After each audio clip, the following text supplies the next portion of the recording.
নতুন দিন, নতুন আরও একটি ভিডিও তোমাদের জন্য। আজ সকালটা চায়ের সঙ্গেই শুরু করলাম। Hello everyone, good morning.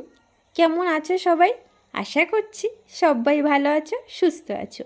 আমরাও বেশ ভালো আছি। আজ আমার আরও একটি নতুন ব্লগে সকলকে অনেক স্বাগত জানাই। আশা করছি আমার আজকের ব্লগটি সকলের ভালো লাগবে।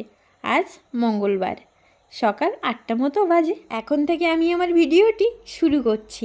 চা খেয়ে কাজে লেগে পড়লাম। সোজা চলে আসলাম কলপাড়ে চাল ধুতে। ভাত বসিয়ে দেব।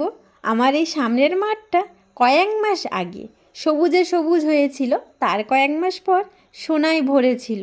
এখন পুরোটাই ফাঁকা হয়ে গেছে, শুধু মাঠ আর মাঠ। এখন এদিকে তাকালে পুরোটাই ফাঁকা লাগে। গরমের চাষ কিন্তু শুরু হয়ে গেছে, তবে এই জমিতে করবে না। গরমের চাষ করা খুবই কষ্ট।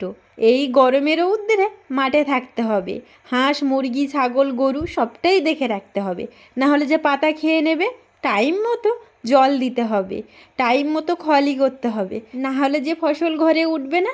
আমরা তো গ্রামের মানুষ, চাষ না করলে খাবো কি? সবাই খাবে কি? গরমকালে যে কষ্ট হয়, বর্ষাকালে কিন্তু এত কষ্ট হয় না। তো যাই হোক, চাল ধুয়ে এদিকে আসলাম ভাত বসাতে। আর দুপুরবেলা রান্না হবে এই যে সব বের করে নিয়েছি। আলু, ডিম, ঝাল, পেঁয়াজ, আদা, রসুন আর কপি। কি রান্না হবে দেখেই হয়তো বুঝতে পেরেছো। হ্যাঁ, ডিম আর আলু ঝোল হবে, আর হবে কপি ভাজা। সব কিছু নিয়ে বাইরে চলে আসলাম। আজকে বাইরে সবজি কাটবো। জানো তো, আমি এবছরে একটা জিনিস চাই, আমি ভালো থাকতে চাই। সব মানুষের কিন্তু পরিস্থিতি সমান যায় না। আজ তোমাকে নিয়ে যারা সমালোচনা করছে বা হাসাহাসি করছে, তাদের কথা তোমাদের সত্যি কিছু যায় আসে না। যারা তোমাকে ভরসা করে না, তাদের ভরসা দেওয়ার কোনো দরকার নেই তোমার। যে নিজের হয়, যে চেনে তোমাকে, যে বোঝে তোমাকে, সে তোমার সাথ ছেড়ে কখনো যাবে না। তাই বাইরের কিছু মানুষের জন্য নিজের জীবনের ভালো মুহূর্তগুলো, ভালো জিনিসগুলো নষ্ট করতে চাই না। নিজের মতো করে থাকতে চাই, নিজের মধ্যে থাকতে চাই, নিজেকে নিয়ে কিছু করতে চাই। একটা কথা মনে রাখ, জীবনের ছোট ছোট সাকসেসগুলো খুবই দরকার, আর ছোট ছোট পরিবর্তনগুলো তো আরোই বেশি করে দরকার। না হলে জীবনের আসল শিক্ষার তো পাওয়াই যাবে না। আরে বই পড়ে কি সব শিক্ষা অর্জন করা যায়? তোমরাই বলো। যাই হোক, তোমাদের সঙ্গে কথা বলতে বলতে ভাতও হয়ে গেছে, ওদিকে সবজি কাটাও হয়ে গেছে। এদিকে আলুটাও একটু সেদ্ধ করে নিয়েছি, নিয়ে ভেজে নেব তেলে। তেল দিয়ে দিয়েছি, বেশ ভালোই গরম হয়ে গেছে। এবারে একের পর এক আলু দিয়ে দিচ্ছি। দেওয়ার পর একটু সামান্য লবণ দিলাম, তারপরে হলুদ দিলাম। দেওয়ার পর আলুটা ভেজে নেব। লাল লাল করেই ভাজবো, বেশি ভাজবো না, কারণ আলুটা সেদ্ধ করে নিয়েছি আমি আগে। আলুর সঙ্গে ডিমটাও ভেজে নিলাম। আলাদা করে আর ডিম ভাজলাম না, কারণ ডিম বেশি ভাজলে কেমন একটা হয়ে যায়। সেই জন্য একটু হালকা করেই ভেজে নেব।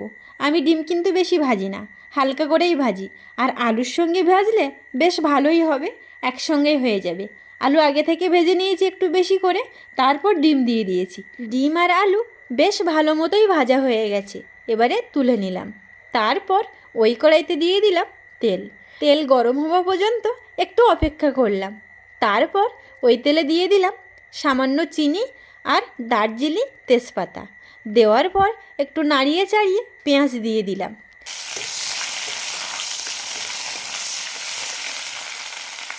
পেঁয়াজ একটু ভাজা ভাজা হয়ে গেলে দিয়ে দিলাম রসুন বাটা। রসুনটা একটু ভাজা ভাজা হয়ে গেলে তারপর দিলাম আদা বাটা।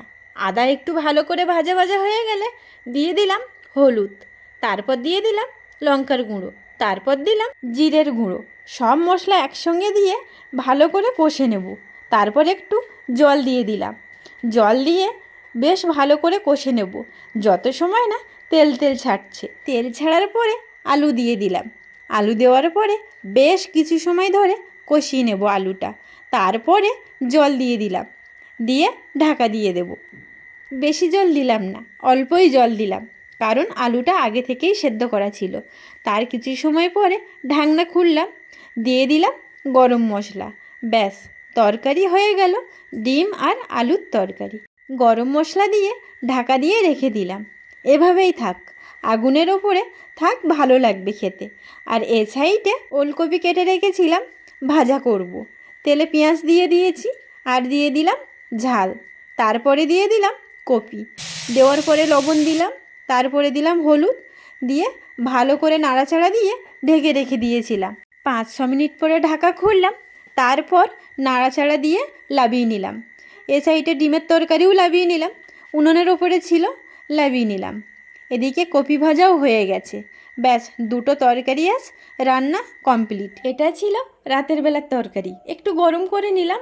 আর এদিকে আছে আলু ডিমের ঝোল, বেশ লাল লাল হয়েছে। আর এদিকে আছে কপি ভাজা, কপির থেকে লঙ্কা বেশি দেখা যাচ্ছে। আর এটা ওলকপি আলু তেলাপিয়া মাছের ঝোল, কালকের দুপুরের তরকারি, রাত্রের বেলা খেয়ে শেষ করতে পারিনি, সেই জন্য আজকে দুপুরেই তুলে দেবো এটাকে। আর এদিকে আছে গরম গরম ভাত। ব্যাস, আজকে দুপুরের রান্না এটুকুই ছিল। রান্নার পর সবার তো একটাই কাজ থাকে, বাসন মাজা। আমার আজ অনেক বাসন বেরিয়েছে, কারণ দুটো কড়াইতে রান্না করেছি, দেরি হয়ে যাচ্ছিল, সেই জন্য সব কিছু ধরে নিয়ে আসলাম কলপারে। আজকে আবার সকালবেলা টাইমে জল দেয়নি, ওই যে সেদিনকে জল ধরেছিলাম ওই জলেই এতদিন চলছিল। আজকে রান্না করলাম সকালে ওই জলেই, একটুখানি থেকে যেত যদি সকালবেলা টাইমে জল আসতো। আজকের তো জল দেয়নি, তবুও জল ধরে রাখতে হতো, আজ না হোক কাল। তো পাশের বাড়ি থেকে জল নিচ্ছি, লোকের বাড়ি থেকে সব সময় জল তো নেওয়া যায় না, যখন নিই তখন জামা কাপড় সব পরিষ্কার করে নিই, যা যা ময়লা হয়ে থাকে। থালা বাসন ধোয়া হয়ে গেলে কিছু জামা কাপড় পরিষ্কার করে দিলাম। কিছু জামা কাপড় অনেক দিন থেকেই পড়েছিল, নোংরা হয়েছিল, কিন্তু আজকের রৌদ্রও নেই, কেমন একটা ওয়েদার হয়ে আছে, তবুও জামা কাপড় পরিষ্কার করে দিলাম। ওই যে জল নিয়েছি আজকে, সেই জন্য। এমনিতেও নোংরা হয়ে পড়েছিল, জল নেওয়া হচ্ছিল না বলে পরিষ্কার করাও হয়ে উঠছিল না। ভেবেছিলাম পাশের বাড়ির পুকুর থেকে পরিষ্কার করে নিয়ে আসবো, তো আজকের জল নিলাম বলে আজকেই পরিষ্কার করে দিয়ে দিলাম। আজ রৌদ্র ওঠেনি তো কি হয়েছে, কাল তো উঠবে, কাল আবার সকালে দিয়ে দেব, শুকিয়ে যাবে। তো জামা কাপড় পরিষ্কার করে থালা বাসন মেজে স্নান করে ঠাকুর পুজো দিতে গেছিলাম আমি। এসে চন্দনকে খেতে দিয়ে দিলাম, ও খেয়ে কাজে চলে যাবে, একটু দেরি হয়ে গেছে, ওই 2টো মতো বাজে এখন, খেয়েই চলে যাবে। দুপুরবেলা কি রান্না হয়েছে আগে দেখিয়েছি, তবুও আর একবার বলছি, ডিম আলুর ঝোল, ওলকপি ভাজা, ওলকপি আলু তেলাপিয়া মাছের ঝোল। এই তরকারিটা কালকের দুপুরের তরকারি, রাতের বেলা খেয়েও থেকে গেছিলো একটুখানি, ফ্রিজে রেখে দিয়েছিলাম, আজকে দুপুরে গরম করে দিলাম। আর আমি এখন খেলাম না, পরে খাবো। কারণটা এই যে খাটের ওপরে এক ঝাঁপ জামা কাপড় এলোমেলো হয়ে আছে, পরিষ্কার করেছি 3-4 দিন আগে, খাটের এক কোণায় ভাঁজ করে রেখে দিয়েছিলাম, ভাঁজ এলোমেলো হয়ে গেছে, সেই জন্য আবার করে ভাঁজ করতে হচ্ছে, ভাঁজ করে রেখে দেব। সেদিনকে যদি তুলে রেখে দিতাম তবে ডবল খাটুনি আর করতে হতো না, তো কি আর করা যাবে। যাই হোক, জামা কাপড় ভাঁজ হয়ে গেছে। আর আজ জানো তো, স্নানের পরে খুব শীত করছিল, সেই জন্য গায়ের মধ্যে একটা চাদর দিয়ে দিয়েছি। এবারে গিয়ে খাওয়া দাওয়া করব। ওদিকে চন্দন খাওয়া দাওয়া করে বেরিয়ে গেছে কাজে।